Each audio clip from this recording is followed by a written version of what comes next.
Hello friends, welcome to my channel cooking with Abha. Friends, कैसे हैं आप? आज मैं बनाने जा रही हूँ लच्छा पराठा। लच्छा पराठा वैसे तो मैदे और आटे दोनों से बनाया जा सकता है, पर मैंने इसे आज आटे से बनाया है। क्या होता है, जो मैदा होता है ना, वो थोड़ा नुकसान देता है खाने में, इसलिए हमने इसे आज गेहूं के आटे से बनाया है। बहुत सारी परतों वाले लच्छा पराठा हमने बनाया है आज।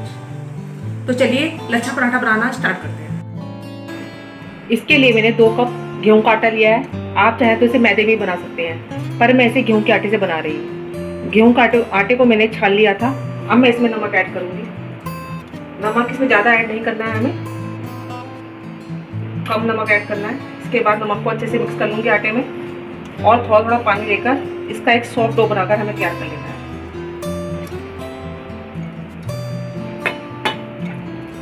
जैसे आप सिंपल रोटी या पराठे का बनाते हैं ना, बिल्कुल वैसे ही सॉफ्ट डो बनाकर हमें तैयार करना है। थोड़ा थोड़ा पानी लेकर, एक साथ पानी ऐड मत कीजिएगा, जरूरत के हिसाब से पानी लेकर हाथ में ऐड कर इसका सॉफ्ट डो बना लीजिए।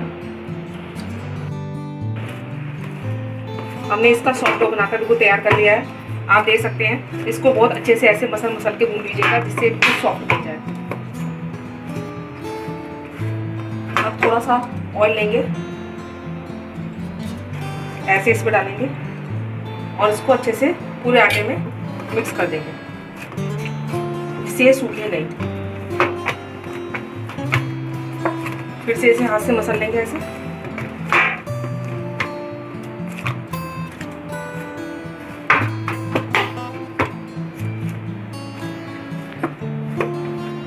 आप देख सकते हैं हमारा सॉफ्ट डो बनकर बिल्कुल तैयार है।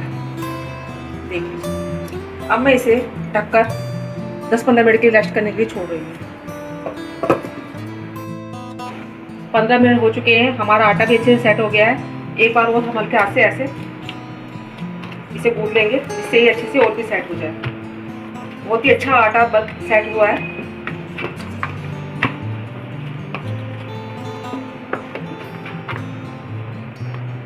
बिल्कुल सॉफ्ट। अब हम पराठे बनाना स्टार्ट करते हैं। आटे में से हम बड़ा सा पेड़ा लेंगे।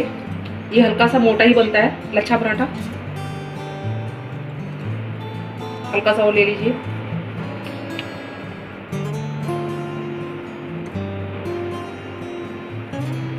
अब हम इसको बेलना स्टार्ट करेंगे। सूखा आटा डालेंगे इस पे चकले पे, जिससे ये चिपके नहीं, और हल्के हल्के हाथ से इसे बेलेंगे।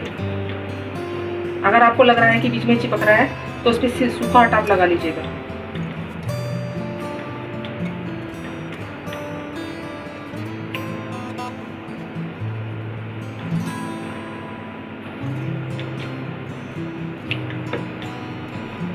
इसकी शेप पे ध्यान मत दीजिएगा, बस हल्का सा ये बड़ा बेल लीजिएगा।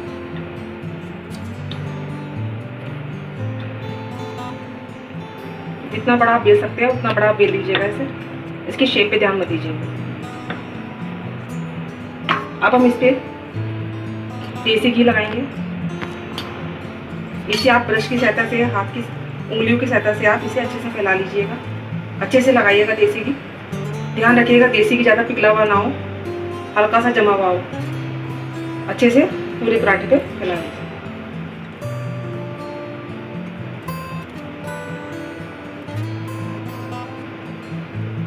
इसके बाद हम इस पर सूखा आटा लगाएंगे। इसको आप छन्नी की सहायता से भी छान कर लगा सकते हैं, उससे भी आराम से ये आटा सूखा लग जाता है। सूखे आटे को मैंने अच्छे से फैला लिया है इस पर। अब हम इसकी लेयर बनाएंगे। जैसे आप साड़ी की वो बनाते हैं ना,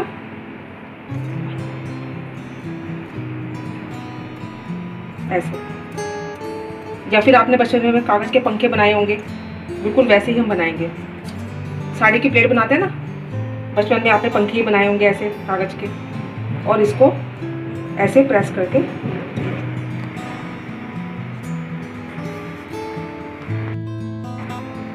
इसको अच्छे से प्रेस कर लेंगे हल्के हल्के हाथ से, और इसको ऐसे लंबा खींच देंगे।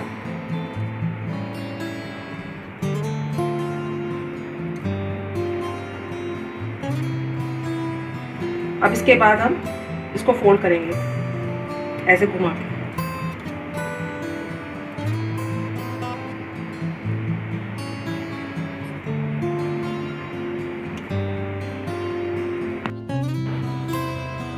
इस तरह से हम सारे पराठे के पहले ये लच्छा पराठे की लेयर बनाकर तैयार कर लेंगे और इसको 2-3 मिनट तक रख लेंगे।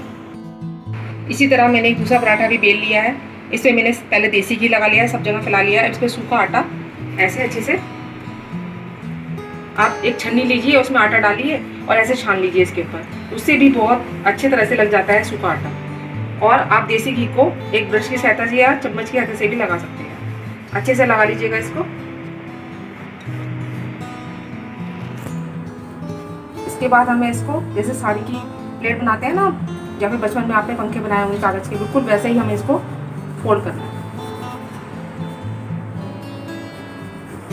बहुत अच्छे से लगाइएगा।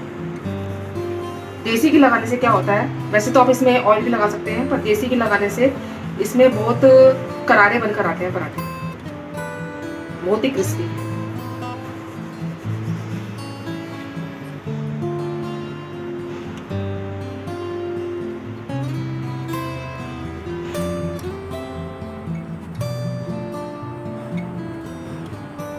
वैसे तो लच्छे पराठे हैं, कई तरह से बनाए जा सकते हैं, पर जो मैं आपको बताने जा रही हूँ ये बहुत सबसे इजी तरीका है बनाने का। इसे आप आराम से घर पे बना सकते हैं।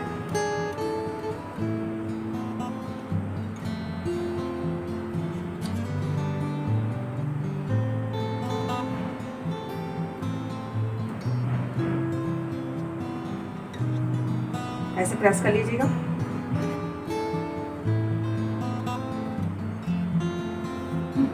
और फिर ऐसे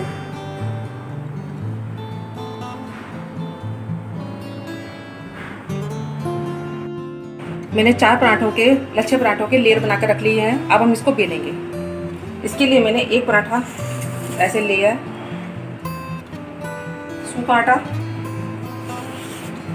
हल्का सा ऐसे प्रेस करिएगा और बहुत हल्के हल्के हाथ से इसे बेलना है हमें, ज़्यादा टाइट हाथ से हमें नहीं बेलना है, और हल्का सा मोटा रखिएगा इसे। आटे सेकने के लिए मैंने लोहे का तवा लिया है। आप चाहे तो नॉन स्टिक तवे में भी इसे बना सकते हैं, पर इस तवे पे जो है पराठा जो हमारा बहुत ही करारा बनकर आता है। हमारा जब तवा गर्म हो जाए तो इस पर हल्का सा ऑयल डाल के मैंने टिश्यू पेपर से ऑयल को फैला लिया था। अब हम पराठा इस पर डालेंगे। अभी हमें इसे पराठे को नहीं पलटना है। जब ये हल्का सा इसका कलर चेंज हो जाए ऊपर से, तब हम इसे पलटेंगे और इसी तरह से दूसरी तरफ से भी हम दोनों तरफ से इसे सेक लेंगे। फिर हम ऑयल लगाकर इसे सेकेंगे। आप चाहें तो इसे देसी घी में या बटर में भी सेक सकते हैं, पर मैं इसे ऑयल में सेक रही हूँ। एक तरफ से हमारा पराठा सिक गया है, इसी तरह से हम दूसरी तरफ से भी इसे सेक लेंगे। फिर हम रिफाइंड ऑयल लगाकर इस पराठे को सेकेंगे। रिफाइंड ऑयल से भी अच्छे बनते हैं, पर अगर आप देसी घी से बनाएंगे तो उससे थोड़ा करारे बनेंगे। इसे मीडियम फ्लेम पर सेकिएगा। दोनों तरफ से हमारे पराठे अच्छे सिक गए हैं। अब हम दोनों तरफ इसके ऑयल लगाएंगे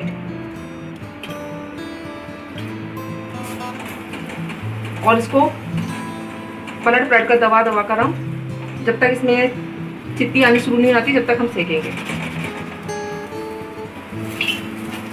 आप देख सकते हैं, मैं आपको पास से दिखाती हूँ बिल्कुल कितना अच्छा सिक रहा है हमारा पराठा। ऐसे पलट पलट कर हम दोनों तरफ से इसे सेक लेंगे। बहुत ही अच्छे बनकर आते हैं लच्छे पराठे और खाने में बहुत ही टेस्टी लगते हैं। इसे आप किसी ग्रेवी वाली सब्जी के साथ खाएंगे ना तो बहुत ही अच्छे लगेंगे ये।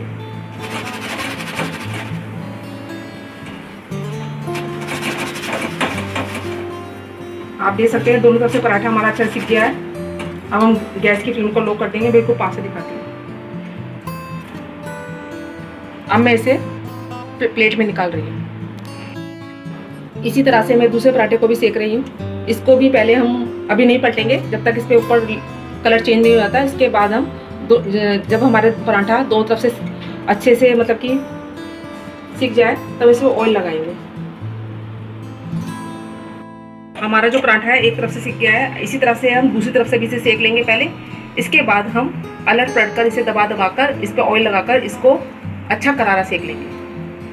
पराठे को भी मैंने इसी तरह सेक लिया है। आप देख सकते हैं कितना करारा पराठा हमारा सिक्का तैयार हो रहा है। अब मैं इसे प्लेट में निकाल रही हूँ।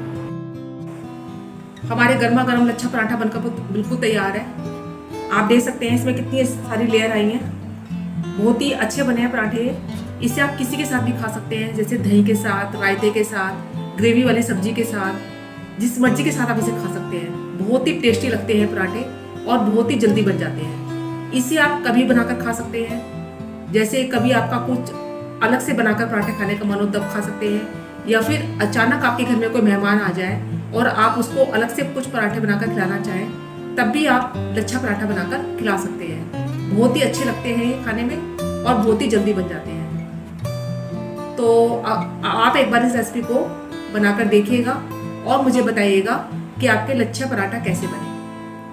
अगर आपको मेरी रेसिपी अच्छी लगती है और अभी तक आपने मेरे चैनल को सब्सक्राइब नहीं किया है तो कृपया करके मेरे चैनल को सब्सक्राइब, लाइक और बेल आइकन को प्रेस करना ना भूलें। तो मैं तो अपने लच्छा पराठा को आलू टमाटर की सब्जी के साथ और लच्छे वाले प्याज के साथ एंजॉय कर रही हूँ। आप भी एक बार इस पराठे को बनाइएगा और खाइएगा। मैं अपनी अगली रेसिपी के साथ आपके सामने फिर उपस्थित होंगी। धन्यवाद।